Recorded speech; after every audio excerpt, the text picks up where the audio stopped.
Hello everyone and welcome back. In this episode I'm going to show you how we can calculate the penetration depth of two penetrating circles. To clear some things out, I made a, a little drawing to show you how we can do that. Well, we have circle A and a circle B with a different radius and the distance. The distance is clear. We can calculate that by subtracting 1 point from each other, from one vector position from each other, and then taking the length, basically. Then we have the distance. But what if the circles are colliding, how we can calculate the depth here, the red one marked. For this, we need a radius of both of the circles, radius A and radius B. And it's actually quite simple. We need also the distance between the centroids of the circles, and then we can use the distance to subtract, basically. You can use the distance to subtract the sum of the radius. We have two methods there, or we can use two methods. One is to sum up the radius A and radius B, and then subtract the distance.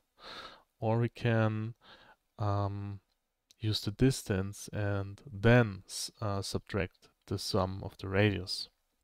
Of course, the last one, we get a negative penetration depth, and that's the approach I'm going to use in the code.